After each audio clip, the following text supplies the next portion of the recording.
translation. And I'll know the verse, but I don't know the exact reference. So this was a lesson to me that you need to make sure sometimes you know the reference. So in John, there is a verse that talks about, describes what God is about love, and talks about that. And it was this lady's favorite verse. And so she went to the baker to have her wedding cake made, and she gave them what she thought was that reference. I'm sorry, it was in 1 John. That reference, and wanted that Bible verse put on her cake. So she left, and like a week before the wedding, the baker called her and said, "Are you really sure that you want that verse on your wedding cake?" "Oh yes, my husband-to-be and I have talked about it, I've prayed about it, that's my favorite verse. I want that verse on my wedding cake." "Are you sure? We just really wanted to double check with you before we put that on your cake." "Yes, I promise, put that on the cake, it's what we decided we wanted." So the day of the wedding, the bride is mortified when they bring in the wedding cake, because she had just told them John, not 1 John, and the reference she gave them was when Jesus was talking to the woman at the well, and it said, "You have 5 husbands, and the one you're with now is not your husband."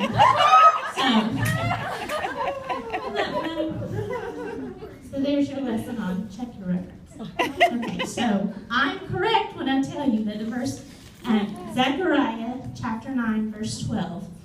And it says, "Return to your stronghold, O prisoners of hope. Today I declare that I will restore to you double."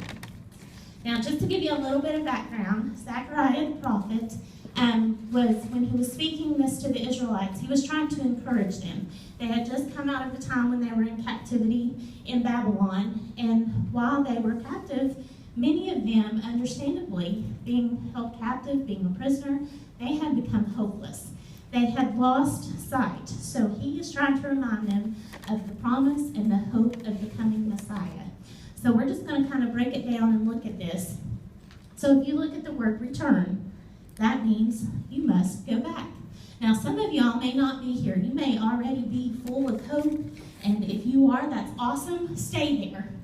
But for some of us who maybe aren't there, or one day will not be, we must go back. Maybe you've had, and I'm speaking generally in life or in your premier business, maybe you've had a lot of disappointment, a lot of discouragement. Maybe you have allowed a lot of negativity to creep into your life, your business, your mind. Maybe there's a lot of hurt that's there. So we, knowing this verse, it says we must return. So Psalms 94:19 tells us that when doubts fill our mind, your comfort gives me renewed hope and cheer. So if you've lost hope, that tells us you can have it back. He can renew our hope. So I'm going to talk a little bit now about our thought life, because your thought life is key in so many areas. The Bible speaks innumerable times about our thought life, our mind. We're told to have our thoughts captive to Christ. And part of my testimony, years ago, even in Premier, early on, I've been in Premier 12 years as of last Friday. And the first 6 or 7 years, I spent in a prison of negativity. I was very negative about myself, but I kept those thoughts inside. But it was constantly, I would go to a jewelry show, and I always say this, I never ever doubted Premier, but I constantly doubted myself. So I would go into jewelry shows knowing and believing that Premier worked. We have an awesome hostess plan. There's nothing out there comparable. What better company to be a part of? I knew all that, but I constantly doubted myself. So I would go into shows thinking, well, I know they're going to love the jewelry, and I know they're going to want it for free, but why would they want to book a show with me? Do you think I had much success in booking jewelry shows when I thought like that? No, because the Bible tells us, as a man thinks, as a woman thinks, so is he or she. So I was constantly plagued by that. I lived in a prison of negativity. So I knew that had to change. And another day, another story of how that all happened and how God did that. But through that, I learned from a wonderful doctor named Dr. Carolyn Leaf.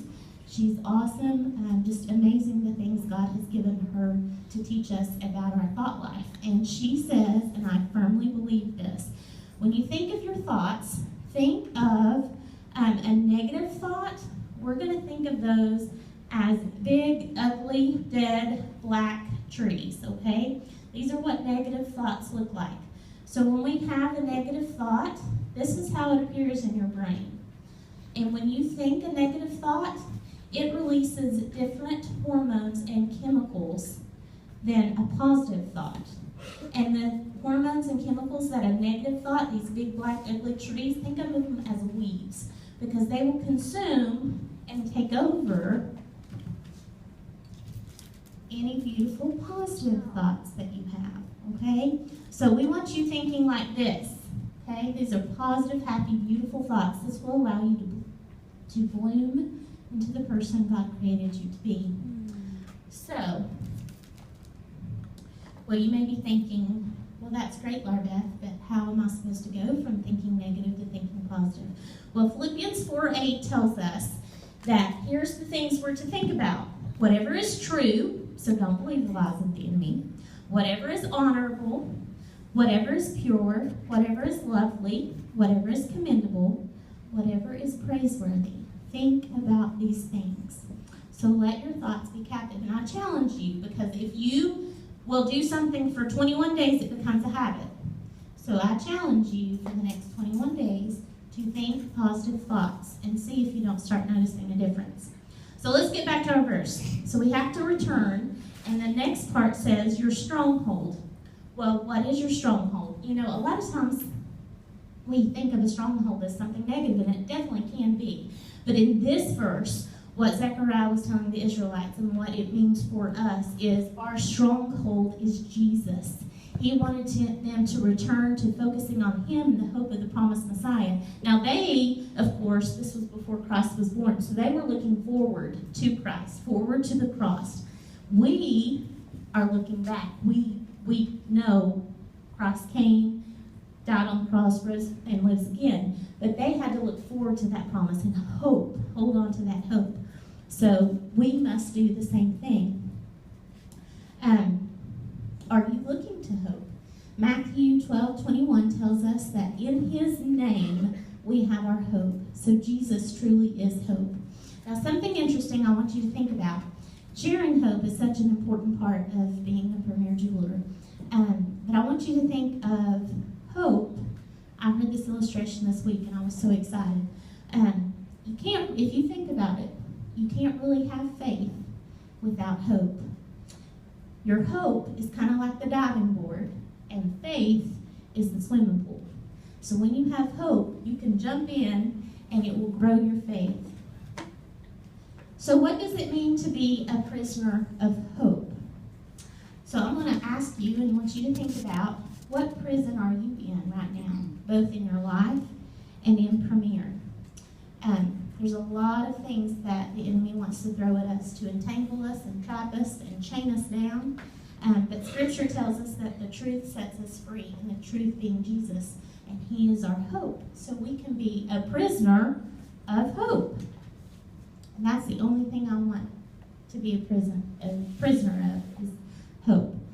I'm going to mention a verse that was our verse of the year. It was one of the last verses of the year when Joan was still with us. And if any of y'all veterans know which year, I meant to look it up, but it was one of the last ones that I remember her introducing, because she always introduced our verse of the year every January. But it is the verse out of Proverbs 13:12. And it reads, "Hope deferred makes the heart sick, but when the desire comes, it is a tree of life."